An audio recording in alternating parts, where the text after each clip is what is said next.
Hey everyone, it's Michael. I hope you're doing well today, and I have a review here for 1994's The Mask, which is based on a comic I've never read. I didn't even know this was based on a comic until like 2 years ago. This is a Chuck Russell film starring Jim Carrey. Chuck Russell, of course, one of the best directors out there from back in the day. He did Nightmare on Elm Street Part 3, Dream Warriors. Great film, a director who doesn't get the respect that he deserves, in my personal opinion.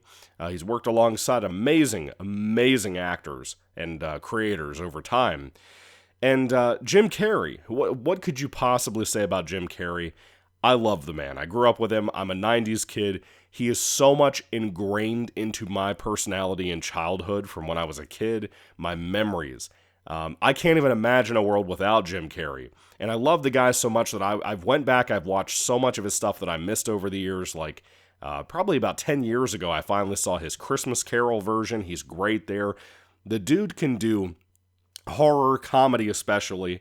He can do serious performances, silly performances. The dude is always the highlight of the absolute worst movies that he could possibly be a part of. And I love him deeply. I would almost like to marathon his stuff, and I'm kind of doing a mini marathon right now. I just rewatched Liar Liar. I'm probably going to watch the two Pet Detective movies, Ace Ventura. But I don't know if I'm going to review those. This is a comic film, so I can kind of get away with that here. But if you want reviews for those, let me know. I don't mind. I'll do it. I'll give you guys some more content. But anyway, Jim Carrey's The Mask is a very over-the-top cartoon on-screen movie. And back in the 90s, when I was a kid, I loved this film. Like I said, is one of my favorite Jim Carrey films. And I probably saw it 5 or 6 times. But it was mainly on TV, so a lot of the more profane things, let's say, were not in the movie. This may be the first time in like 25 years since I've watched the movie, to be honest with you. And I gotta tell you, tastes change the older you get. This is happening more and more to me recently with things like The X-Files. I don't love this movie anymore. I just don't. And it makes me sad. I wish I could sit here and tell you I love and adore it the way I do things like Liar Liar, or Ace Ventura, or his Christmas Carol film, which isn't a comedy, mostly. I wish I could sit here and tell you that. I just can't. The Mask is a fine movie. It's above average the way it's made. It hasn't aged great because of the effects, but at the time they were really good. The majority of them, I would say, are really, really great. However, it ain't perfect. So let's get into the actual story of the film for anybody who doesn't know. Essentially, The Mask is about Jim Carrey being a bank teller of some sort. And I like his relationship with his coworkers, by the way. One in particular, I think they're really fun, the way they bounce off of each other. This film, Jim Carrey has to play kind of a straight man when it comes to the bank teller job. And then eventually he comes across a mask that comes out of the ocean, or not the ocean, but the whatever's nearby where he lives. The lake, I don't know. And somehow it makes its way to him, and he can't get rid of it. If he throws it out of a window, it comes back to him. And he decides at one point to put it on, and it kind of makes him black out, and he becomes the most cartoonish reflection of himself. He can break the laws of physics, and he pretty much becomes a bad guy. And he starts robbing banks and stuff. The Mask brings out the worst of everyone who puts it on. But they also become a cartoonish version of themselves. Like I said, they can do wacky things, like throw a black circle at a wall and it becomes a hole to jump into. He does stuff like that. He can pull, his face into all these cartoonish shapes like the whistling wolf from back in the day in the old cartoons. This is where I remember that from. Matter of fact, the writing for this film a lot of the time is really strong. The directing is strong for it. It has a lot of personality in the filmmaking, like to the vein of something like Johnny Dangerously, if you know that movie. It's got so much personality to it. I'm just sad to say that I don't think it aged as well as I wanted it to. But Jim Carrey, he has such a great role here to play, even though I don't love the movie anymore. And it's sad for me to say that, because he puts in such a solid performance for what he can do, but I think the bank teller persona is a little dry. I don't know if there's enough there to really give Jim Carrey more to work with. He tries, it's him, he has a pet dog. He tries to do something with that, but I wouldn't say there's enough there for him to work off of. But at one point, he meets Cameron Diaz, and this was like one of her intro roles ever. I think this might have been her first movie. I'm not sure. Man, when I was growing up, I never had a single thing for Cameron Diaz. And I gotta tell you, she looks fantastic in this movie. She is such a solid actress for this, for what she has to do.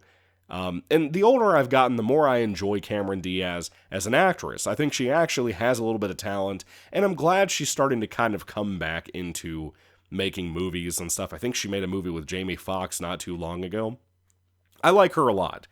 She seems like a sweet woman. She does really well here for what she has to do. It's kind of like, the film has this influence of like a 1920s, 30s gangster movie, but it doesn't take place back then. I don't think it does it? It's got to be in the 90s. But it's got a lot of that in it. Like the way The Mask dresses is like a gangster mobster outfit, like a Dick Tracy outfit. Is that what it is? The other Jim Carrey? Did Jim Carrey make a Dick Tracy movie? No, I don't think he did. Anyway, I'm losing my mind here. I'm sorry for the terrible ass review. I'm confusing things like Dick Tracy and Dick and Jane, which are completely different things. But anyway, there's this kind of old, jazzy type of feel to this movie.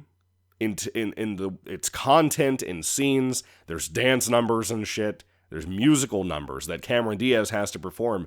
She does those things so well. I told you all that to tell you this. Cameron Diaz does well with those things and the dance numbers and all of that. So does Jim Carrey. But I'm not going to sit here and act like I love dance numbers and shit. I don't. I have no reason to sit here and pretend that way. I don't. But the film is well done in craftsmanship. I like that. I think the music is solid for it. The CGI might be all over the place, but it adds to the film because it needs to be over the top and cartoonish to make this work. It doesn't entirely work for me. I want to love it. I just can't. I do got to say, though, with the makeup stuff, I love how Jim Carrey's mask face is just like a green, very chin-focused, bald cap over his head once the mask becomes a part of him. It's basically Jim Carrey doing green face with a bald head. And he has so many lines in here from this dialogue that I've quoted my entire life and do not remember. Like the word smokin'. I've been saying smokin' since I was a kid, and I don't think I knew that was from here. I think I thought it was from like a cartoon, and maybe, to be honest, maybe a cartoon I grew up with, because they were so referential to movies and pop culture, they probably quoted that a lot in something. I don't know. Danny Phantom or something. I don't know. But I feel like I got it from a cartoon and not from this, but I saw this so much on TV when I was a kid. There's no way it's not from The Mask. There's no way. Jim Carrey makes those lines work so well. But one thing I absolutely hate with a passion in this movie is when, and I don't care if this is comic accurate, by the way, it's when he will do something, like make a gag or a joke to someone, like the police, which, by the way, there's a police scene in here when he's supposed to freeze. One of the funniest scenes in the movie. By the way, this film isn't as funny as I remember it being. That's the big thing I keep forgetting to go back to. It's not as funny as I remember it being. It is what it is. That's subjective, but still. Jim Carrey does this thing every once in a while that I hate. I loved it when I was a kid. But, like, he'll make a joke or a gag, and then he'll do this, like, teeth thing, and there's a sound effect that they make that sounds like they sped up whatever noise Jim Carrey was originally making in the movie. It's, like, higher pitched. It's awful. I hate that noise. I don't know what it is. If you've seen the movie, you know what I'm talking about. It's not really a giggle. It's supposed to be, like, some kind of sarcastic cartoon noise that you'd see in, like, a Bugs Bunny cartoon. It fits for the motif. It fits for the aesthetic. I still don't like it. So anyway, the only other thing I have to tell you is that you need to pray for my dad, because years ago, I loved this movie so much as a kid that when The Son of the Mask, the sequel with Jamie Kennedy, came out, I dragged my poor dad to go to the theaters to see that film. And that was on a hard time in his life too. And I think he fell asleep. I don't know. He never said anything about the movie. And then I found out years later, because I was too young. I thought it was okay. I was very young. You kind of like anything you see when you're a kid. When I got older, I realized how much of the internet hates Son of the Mask, and I kind of want to go back and watch it just to rant about it here for you. I don't know. Probably not right now. Maybe someday. But Son of the Mask is abysmal. It's hard to imagine how bad that movie is. But if they even made a sequel with Jim Carrey, I don't think they could have made a good one because of how rough this one kind of aged, to be honest. You can really see the wrinkles in this movie, as sad as that makes me. And again, my humor has changed. This is a great movie for teenagers. I would not say it's great for an adult. Once they get older, their tastes change, you've seen a million things, you really know what your kind of comedy style is and what you like to watch. Even if you love Jim Carrey, I feel like he's the highlight of the film, but I don't know if he can save this movie, even though he is the star and they try to make him save the movie. I don't know if he does. So anyway, Jim Carrey's The Mask. Do you love it? Do you hate it? I'd love to hear your thoughts and comments about this wacky little film down below. What do you think about this? What do you think about Son of the Mask? Again, maybe one day I'll review that one, but I don't know. I don't know. Thank you guys. God bless you all. Catch you later. And goodbye.